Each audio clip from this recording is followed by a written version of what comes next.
Hello guys, and welcome back to my YouTube channel, and welcome back to these confessions of mine where I share the bad, the good, the ugly about my stay at the Sivananda Yoga Vedanta Center in Canada, in Montreal.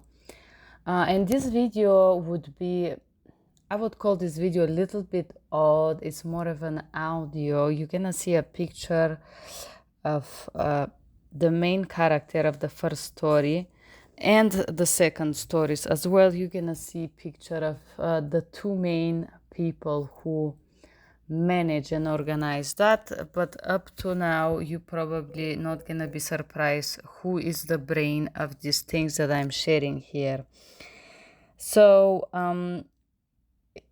the situation that I will share happened in August of 2011.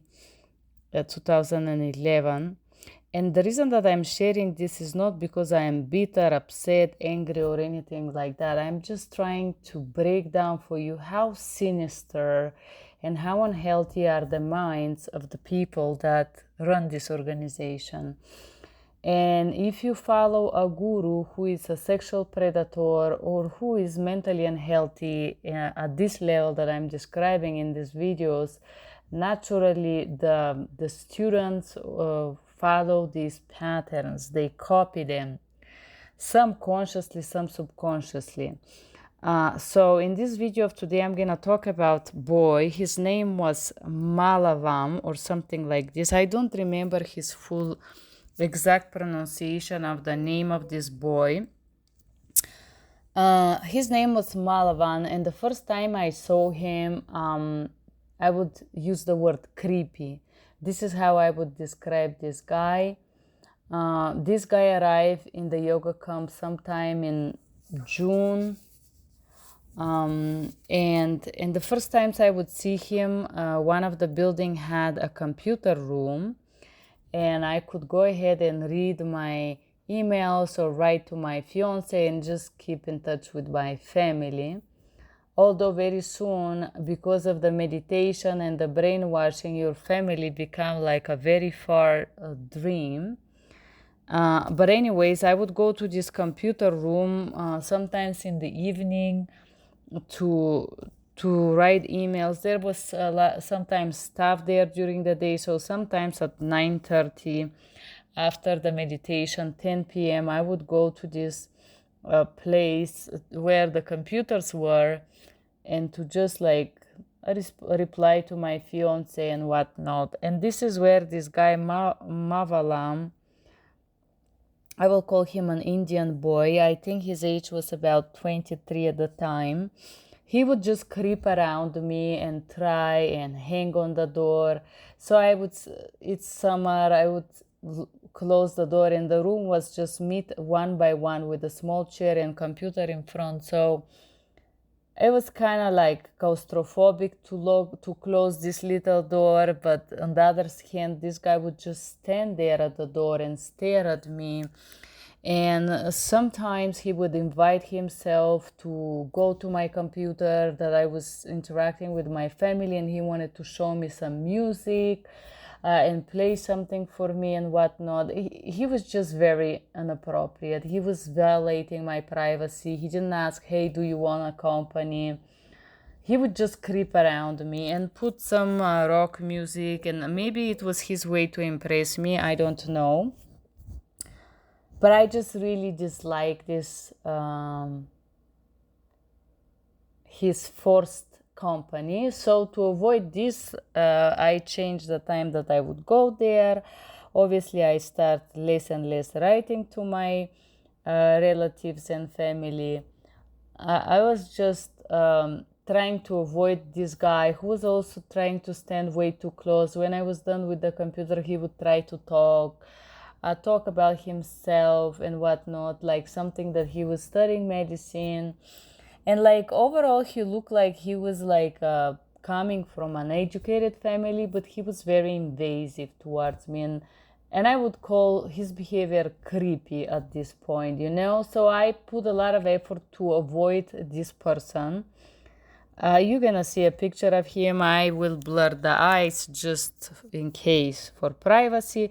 But I would say I was feeling uncomfortable with this force coming and waiting there. And so if I see that he was around this building, I would not go and not talk to my family and my fiance because I was feeling very uncomfortable by this guy creeping around there. And anyways, I was able, when the TTC come, everything got super busy and I was able to avoid this guy. And until it was the end of August. So I avoid him perfectly, I would say 100%. Yes, he was around, still creeping, still smuggling himself, but I would just not give time, And obviously he was younger than me. Like, I just haven't much to talk with this person. He was not very interesting intellectually. I was not interested in flirting with guys. I was there for different reasons, as I mentioned. So it was sometime end of August, something like that, or it was middle of August. It was month of August when it was about 20th probably, when this guy, not this guy, when the Brazilian dude, the tattoo guy, come and told me that he received orders from Pralat, and the orders were that I should go out with this guy shopping. I was in shock, because I was there, I don't have the money, I couldn't get out, and there was like nothing much like going on for me. I've been out maybe a few times, as I mentioned previously, because I was obliged to, and now they're ordering me to go with this guy shopping. Obviously, I did not want to go. And me alone with this Indian boy who was already creeping me out, I put a lot of effort to avoid him. Now I had to go shopping with him. And then when I tried to decline, this guy was like, well, it's your karma yoga, you gotta accept it. The guy had a hard time. So basically, they were ordering me to go out with this guy, to shop with him. He was leaving the ashram and he was going to shop for his family. And I said, and just keep an eye on him, was the orders that I received. And I was like, okay, fine. I mean, I could not say no. In this environment, the abuse is so extreme and there is such a lack of boundaries that you cannot say no. So, of course, I had to go with this guy shopping. They said to me, you better be ready at 4 o'clock or 3 o'clock, or I don't know. It was after lunchtime, after 12, go. And the guy he is driving, he's gonna take one of the ashram cars and you guys gonna go to the mall. And I was like, fine. We sit in the car and this guy is extremely happy and I'm thinking, oh my goodness, what is going on? I was not thinking nothing. He sit in the car.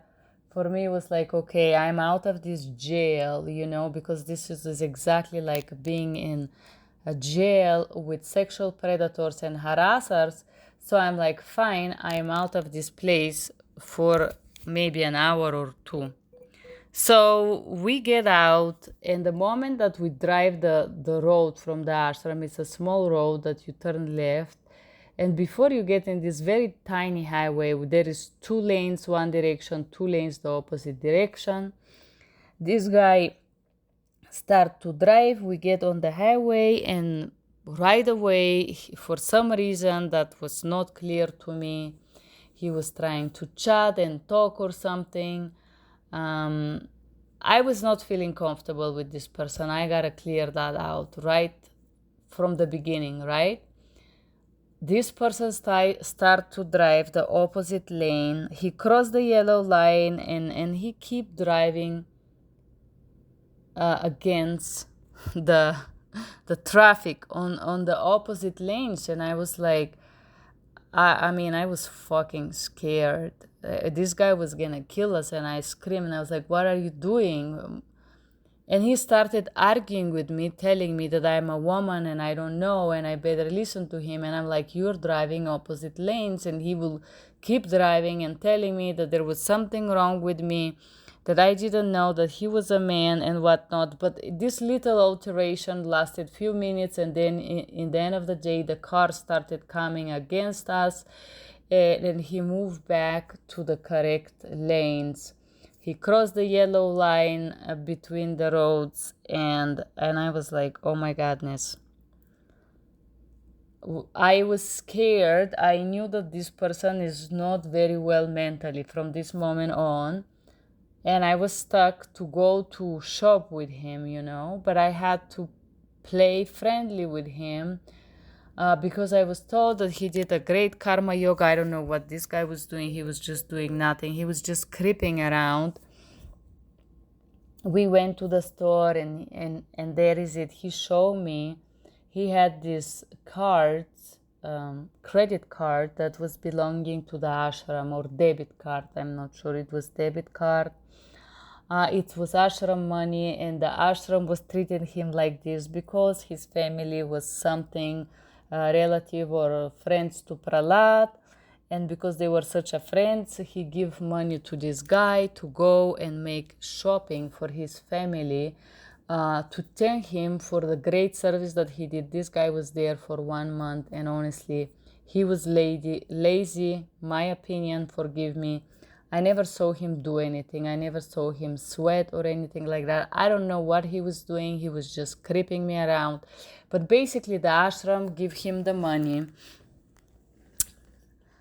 to go and shop for his family because he was doing a karma yoga. I personally, in all these months, haven't been given a dime.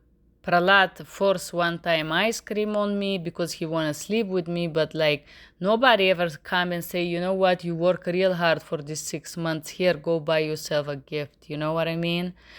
I've been there 6 months. This guy for 1 month gets such a treatment, like a royalty, And anyways, he bought whatever he wanted, maple syrup, and I don't know, gifts for his sister, his mother, his father. And I was like, I couldn't wait for this day to be over. For these hours, I was thinking, let's go.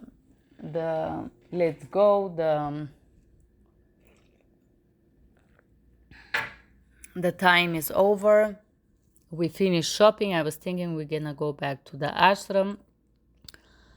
But the guy said, no, let's go and see a little bit around. And basically this person, this boy, Mavalam, you're going to see the picture. For some reason, I don't know. But he went ahead and he bring me to the sex shops. I personally never had any interest in that. And as you understand, I was in the ashram for different reasons. And now you see this boy, he's bringing me to the sex shop. And the moment we enter in the first, they're like, oh, you're a couple, you want to experience something. And they try to sell us some sex toys, to which I was not interested. But of course, I had to hang out with this dude because I was obliged to. I had to play along. And I was saying, okay, maybe for him coming from India, that was something interesting that he wanted to see. I was not interested in anything that was in the sex shop. But this guy proceeded, and I believe we visited all the sex shops that were there. It was a lot. It was maybe 10 of them, This guy dragged me to these sex shops and basically forced me to visit them with him. And after the second sex shop, I was like, I just didn't want to be there, That was boring. That was annoying. I was not interested. There was nothing that I wanted to know about in the sex shop. And so after the first or the second, they usually have a small chair. So I would sit in the small chair while he would go and look around and touch all these toys. And anyways, probably at certain point, I know that he purchased something on the sex shop. I don't care what was it. They wrap it up. It was just a bag. But this is how this person drove me to those sex shops. And I was like, I couldn't wait for this time to be over. It was torturous for me. But also I had to play kind to this guy because he is important and he better be happy, you know. That was the requirement. So after the sexual tour, he's like, let's get some, I don't know, but we get something like a Sprite and to go next to the lake on the shore. And this is finally, I was so happy. I was like, finally, we're gonna sit quiet without all this garbage about the. It was very vulgar, the whole situation with these sex stores and transgression and all of that, you know. And I completely wasn't, this was not the person, not the time, not the place to go to visit these places. But this, I experienced this as a sexual harassment, as I was ordered there to force to be in a company with this guy. Anyways, we sit on the edge of this lake, and I was like, okay, finally some quiet time. And then all of a sudden this guy jumped on me and he poured my drink on myself and force kissed me, you know. He was very strong. He is a tall guy, but this is when I realized that this person was very strong, and he basically forced himself kissing me. And I was like, oh my goodness. Well, there was nothing I can do. I had ordered to obey, and he was gonna report if I did my karma yogi well or not. So I let the kissing roll. Fine, it was a kiss, whatever. I said, you know what, I am not into this. Actually, I never kiss Indian people. I have a boyfriend, you know. Just I tried to cool the guy down. And then after this kissing me, the guy felt very confident and he started to share. And what he shared was that whatever friends of him went through suicide, and his family called Prahlad and decided to send this guy here at the ashram. Obviously, the guy needed to go to psychiatrist. He had some psychological issues, was obvious. Instead of going to mental health facility and receiving the therapy he needed, he was sent to this ashram. And now this guy was basically molesting me on the shore of the lake, pouring the drink on me, like forcing these kisses or whatever he was thinking he was doing. Obviously, I was scared, you know, I was scared, but he was a boy and I tried to talk to him. And he was like sharing with me that the friend of him suicide, whatever, and the parents sent him here to calm down, you know what I mean? Because they were very close with this guy. And honestly, I was thinking the guy was gay until this for him forcing himself on me. And he was strong, I am telling you. I tried to avoid this kiss, but I was unable. And I was so scared that I decided to comply to it, you know? So I understood that when he come here and he stayed 1 month and he was doing the favor of his family, I guess his family was paying Prahlad for this because the family is rich. The guy was studying for a doctor, 5 years medicine, you know, he was very like royalty treated. Because the guy was friend of Prahlad, he was not obliged to work or do anything much at the ashram because he was there to calm down and get his mental health together. I think the guy needed a psychiatrical assistance at this point, and I was alone with this guy, you know. So I better comply with whatever he was doing. So I comply with this kissing thing. The kissing didn't last very long. The guy started to squeeze me and touch between my legs, and it was not very cool. And I said, hey, at this point I had to stop it. And then the guy confessed me that Prahlad, tell him thank you so much for working at the ashram. Is there something that you want, like a gift or anything like this? And here it is, the guy requested Prahlad to make sure that he will have 1 day with me. I was basically the gift for this boy. And Prahlad said, sure, I make it up for you. So I was the the price for this guy being at the ashram 1 month, basically. And I was like, oh, I understand. Now I start to understand how people are used in this environment as some type of a payment mechanism, especially females. They're used in this way. Anyways, he calmed down. There was luckily people that walked by, and the sexual harassment stopped there. We went to eat a Greek food, and then we were at the back to the ashram. I was like, I had to do things. I said I want to go back. This guy obviously had the full, how to say, power over me or whatnot. At one point, we were driving back, and he pulled the car on the middle of the highway, and he was tall, like 190 or 185, a strong guy, you know. I am like 170, 165. So this guy was just throwing himself on me, and he literally started molesting me in this van, the yoga van. And I would say that I don't want this, but he would proceed, and I would cry. It was horrible. It was bad. There was nothing consensual about this. And he was like, just horribly. That was horribly traumatic experience. This guy molested me in the van until I was crying, and when I was crying, I was like, I don't want this, or like how I have to say that, how many times I have to say that. And then when I started to cry, he actually stopped, and he said, well, I was thinking we both want this. And I said, no, I don't want this. I have a boyfriend. I said from the beginning, okay, I give you one kiss, I compromise, but I don't want all of that at all. And then the guy responded, oh, you know what? I didn't want it either. I was thinking that you really desire me, and I perceive your desire, and I tried to fulfill it, but that was not at all for me. And anyways, we were back at the ashram, and I knew this guy would be leaving, and I was just trying always to be with someone because I was scared of him. Honestly, after we come back, he pulled me in one of the building and molested me there next to this computer thing.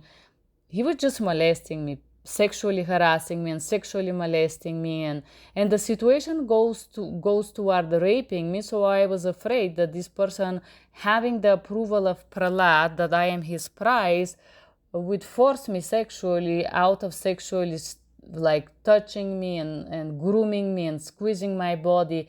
He was gonna force sex on me and rape me. So I made every possible effort to not be around where he was living, in this special building in a room and whatnot.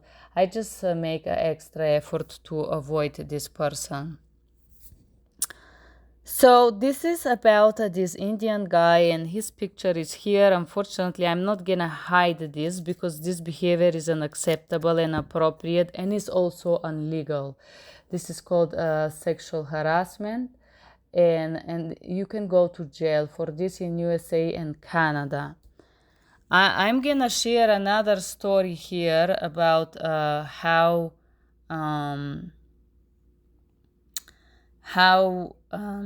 another person was raped in the ashram. I'm gonna share what I hear and what I know. This lady not long ago contacted me, and she told me that she also believed that there should be some kind of anti-sexual harassment policy in those places, in the ashrams. But she was also overly critical because obviously this lady lack of education.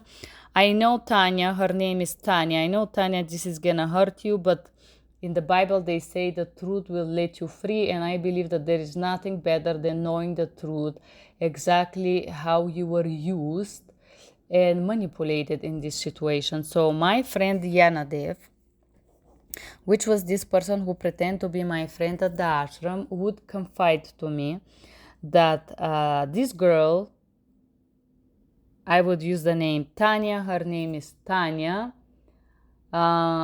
she had a bad experience in the ashram. So Prahlad pulled him and told him that this lady had a bad experience at the ashram, which I will tell you what I knew about it from what Yanadev told me. I don't know, Tanya, if this is the truth, but Tanya was there with another guy from Mexico.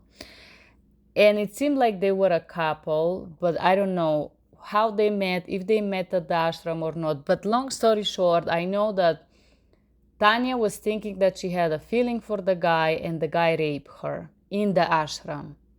So the guy raped her in the ashram, and this lady goes to talk to Prahlad. Prahlad is a sexual predator.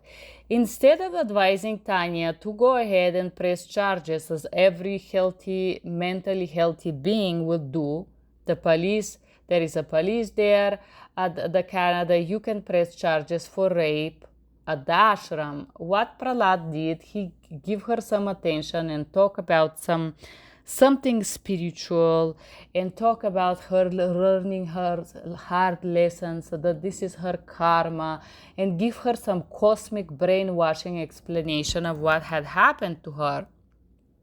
While he was doing this, he went ahead and he called Yanadev, which was my friend, and he gave him orders to go ahead and be supportive, show some interest, and basically, I don't know if the sexual there was order for sex, but there was order to give attention to this lady and to be supportive and try to make her experience and her stay at the ashram more positive and more pleasant.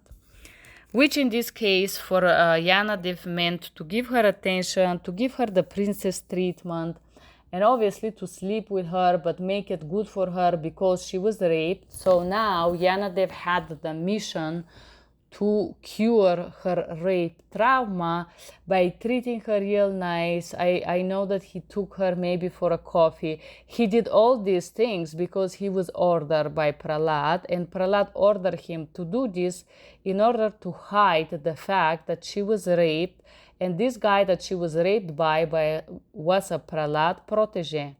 He was one of the guys that, I don't know how this functioned, but it functioned in this way.